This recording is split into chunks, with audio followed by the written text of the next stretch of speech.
Tonight, let the noise of the world become quiet. You have carried enough for today. There is nothing you need to prove tonight. Nothing you need to fix. Nothing you need to understand before you close your eyes. Just breathe slowly and allow yourself to rest. Tonight, I want to tell you a story about a family who lived in a busy world, worked hard every day, and quietly carried more pain than anyone around them could see. It was a family that looked ordinary from the outside, but inside their little home, there were prayers that had never been spoken out loud, tears that had been hidden, and dreams that seemed almost impossible. The family lived in a small house on the edge of a growing city. The father, Daniel, woke up before sunrise every morning. While the rest of the neighborhood was still sleeping, Daniel would quietly get out of bed, put on his old work boots, and prepare for another long day. His hands were rough from years of hard work. His back often hurt. His eyes were tired, but he rarely complained. He had a wife named Sarah and 2 children, Emma and little Noah. Sarah worked from home whenever she could, trying to help with the bills while taking care of the children. Emma was 16. Noah was 8. They did not have everything other families had. They did not drive an expensive car. They did not live in a beautiful house. They did not take vacations every year. But they had something precious. They had each other.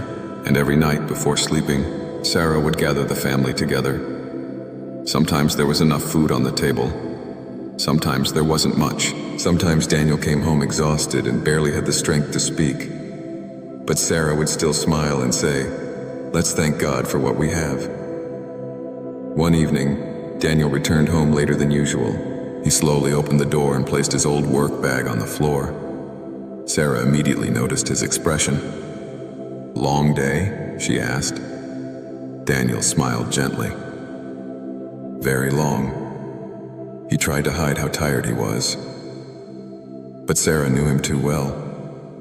She walked toward him and quietly held his hand. "You don't have to be strong every minute," she whispered. Daniel looked at her for a moment. Then he lowered his head.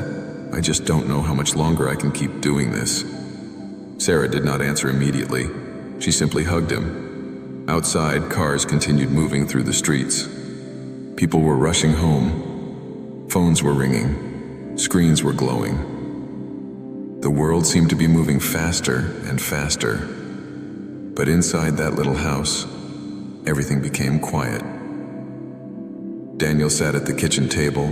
Sarah placed a cup of warm tea in front of him. Emma was doing homework nearby. Noah was drawing a picture of a family standing beneath a bright yellow sun. Daniel looked at the picture and smiled. "What's that?" Noah held it up proudly. "It's our family." Daniel looked carefully. There were 4 people standing together, and above them was a large figure dressed in white. Daniel smiled. "Who's that?" Noah answered without hesitation. "Jesus." Daniel's smile became softer. "And why is Jesus standing with us?" Noah looked at his father as though the answer were obvious. "Because he stays with us." For a moment, nobody spoke. Those simple words touched Daniel's tired heart, because lately he had been wondering whether God was still listening. He had prayed for more work. He had prayed for his family's future. He had prayed for his children's dreams. And sometimes, when nothing changed, Daniel wondered if his prayers were disappearing into the night. That evening, after the children went to bed, Daniel stepped outside. The city lights were shining in the distance. He looked toward the dark sky. "Jesus," he whispered. "I don't know what tomorrow will bring." His voice trembled. "I'm tired." He took a slow breath. "I've tried to take care of everyone." He looked down at his hands. "But I'm scared I won't be able to." The night remained silent. No thunder, no dramatic sign. Nothing changed around him. But deep within his heart, Daniel felt something he had almost forgotten. Peace. Not an answer. Not a miracle. Just peace. He closed his eyes, and for the first time in many nights, he stopped trying to carry the entire future by himself. He whispered, "Jesus, if you are with me, help me take one more step." Then he went back inside. He did not know that tomorrow would bring another difficult challenge. He did not know that his family would soon face a decision that could change their lives. And he certainly did not know that through the hardest season of their lives, God would teach them something they could never have learned during easy days. Sometimes God does not remove the mountain immediately. Sometimes He gives you strength for the next step. And sometimes, the greatest miracle is discovering that you were never walking alone. The next morning came quietly. Daniel woke before the alarm, looked at Sarah sleeping beside him, and quietly got ready for another day of work. Before leaving, he walked into the children's room. Emma was still asleep while little Noah held his favorite blanket close to his chest. Daniel smiled, kissed them gently on the forehead, and whispered, "Daddy will be back tonight." But when Daniel stepped outside, he noticed an envelope waiting near the front door. It was another bill. He stared at it for several seconds. Then he folded it carefully and placed it into his pocket. He didn't want Sarah to see how worried he was. Daniel took a deep breath and walked toward his old car. The morning air was cold, and the streets were still quiet. As he drove toward work, he whispered a simple prayer. "Jesus, please give me strength for today." At work, Daniel spent the entire day carrying heavy boxes, repairing equipment, and doing whatever needed to be done. Every hour felt longer than the one before it. His shoulders became heavier, his hands became tired, but every time his body wanted to stop, he thought about his family. He thought about Sarah's smile, he thought about Emma's dreams, and he thought about little Noah's simple faith. So Daniel kept working. Meanwhile, at home, Emma was fighting a battle of her own. She had been comparing her life with everyone around her. Everywhere she looked, people seemed happier, richer, and more successful. She opened her phone and saw pictures of expensive vacations, beautiful homes, new cars, fashionable clothes, and smiling families. She knew that social media didn't show the whole truth. But she was still young, and sometimes, knowing something in your mind doesn't stop your heart from feeling it. She looked around her small bedroom. There was nothing wrong with it. It was clean. It was warm. It was home. But suddenly it felt small. She wondered why her family couldn't have the things other families seemed to have. She wondered why her father always came home tired. She wondered why her mother had to worry about bills. And most of all, she wondered whether her family would ever have enough. That evening, Emma came downstairs quietly. Sarah immediately noticed something was wrong. "Emma, what's happening?" she asked gently. Emma tried to hold back her tears. "Mom, why can't we be like other families?" Sarah felt the pain behind those words. She didn't become angry. She didn't tell Emma that she was wrong. She simply pulled her daughter close. "Sweetheart," Sarah whispered, "you don't have to have everything this world says you need." Emma remained silent. Sarah gently held her hand. Sometimes the world teaches us to measure our lives by what we own, but God measures our hearts differently. Emma looked down. Sarah continued, "Your father works hard because he loves you, not because he wants to be rich. He comes home tired because he wants you to have opportunities he never had." Emma's eyes filled with tears. "I never thought about it that way," she whispered. Sarah smiled and wiped away her tears. "Then tonight, instead of comparing your life to someone else's, let's thank God for the life He gave us." Emma nodded. Together, they sat quietly beside the family Bible. They didn't ask God to make them richer. They didn't ask for a perfect life. They simply asked Him to give their family strength, wisdom, and peace. And for the first time that evening, Emma felt the pressure inside her heart begin to disappear. She realized something important. A family does not become rich because it owns everything. A family becomes rich when love remains in the home, when people forgive one another, when parents sacrifice for their children, when children appreciate the people who work hard for them, and when Jesus remains at the center of the family. Somewhere across the city, Daniel was still working. He had no idea that his daughter was praying for him. He had no idea that his wife was asking Jesus to protect his tired heart. He simply kept working. Hours later, Daniel finally finished his shift. He walked outside into the cold night air. His body was exhausted. His hands were aching. His mind was filled with worries. But then he looked toward the sky. The stars were shining quietly above him. For a moment, he remembered Noah's words from the night before. "Because he stays with us." Daniel smiled. Maybe that was enough for tonight. He got into his old car and started driving home. He had no idea that the hardest day of his life was getting closer. He had no idea that his family would soon face a decision that would test their faith. But before that day arrived, God was preparing something Daniel could not yet see. Because sometimes, while we are worried about what is coming tomorrow, God is already preparing the strength we will need to face it. And sometimes the answer to a prayer does not arrive when we expect it. Sometimes it begins quietly, while we are still waiting, while we are still working, while we are still crying, while we are still wondering if God can hear us. But He hears, He sees, and He remains near. That night, Daniel finally arrived home. Sarah opened the door and smiled. He looked at his family. Emma hugged him. Noah ran toward him. And for a few seconds, Daniel forgot about every bill, every problem, and every fear. He was home. His family was safe. And Jesus was still with them. Daniel closed his eyes for a moment and whispered a prayer of gratitude. Thank you, Jesus, for bringing me home. Outside, the city continued moving. People were still driving. Phones were still glowing. The world was still rushing. But inside that small house, there was peace.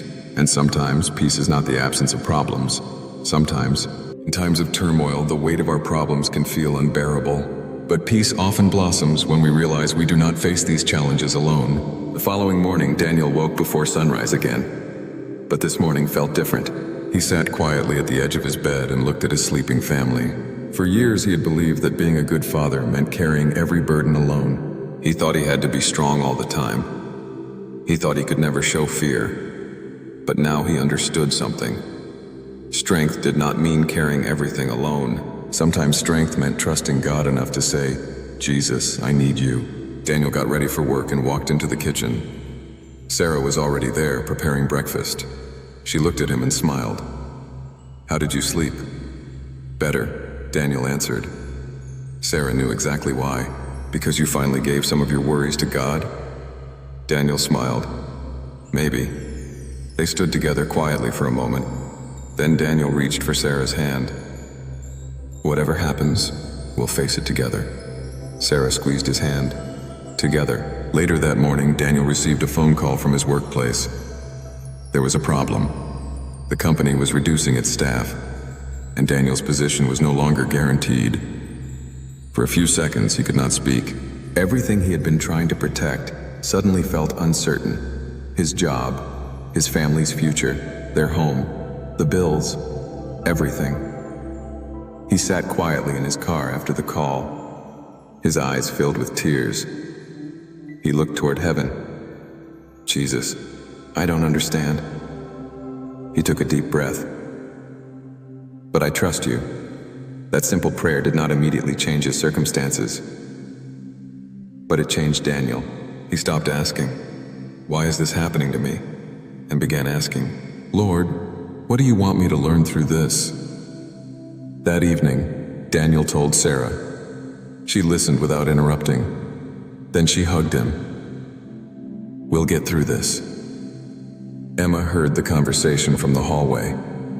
She walked into the room. Dad? Daniel looked at her. Are you going to be okay? Daniel tried to smile. I don't know what tomorrow looks like. Emma came closer. But Jesus is still with us, right? Daniel's eyes became filled with tears. He remembered the drawing Noah had made. The words came back to him. Because he stays with us. Daniel pulled Emma into his arms. Yes, he whispered. Jesus is still with us. That night, the entire family gathered together.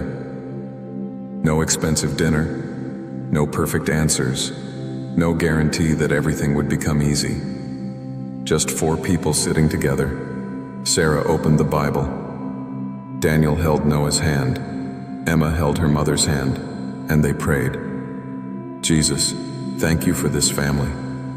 Thank you for giving us another day.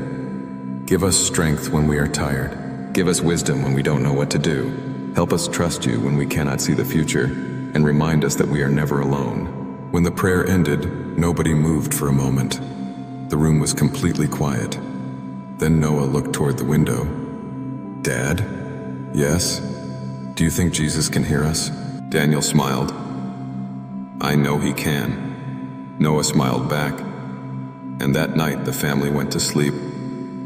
The problems had not disappeared. The bills were still there. The future was still uncertain. But something inside the family had changed. Fear was no longer sitting at the center of their home. Faith was. Daniel lay in bed beside Sarah. He closed his eyes. For the first time in a long time, he did not think about tomorrow. He simply rested. And as he drifted toward sleep, he whispered, "Jesus, thank you for staying with us." Outside, the city lights slowly became quieter. Cars disappeared from the streets. Windows went dark. The world finally began to rest. And inside that small home, a tired family slept peacefully. Not because life was perfect, but because they had learned that God's presence was greater than their problems. Maybe tonight, you are carrying your own worries. Maybe you are thinking about money. Maybe you are worried about your family. Maybe you are exhausted from working hard and still feeling like you are not getting ahead. Maybe you have been praying for an answer for a very long time. If that is you, remember Daniel's story. You don't have to understand everything tonight.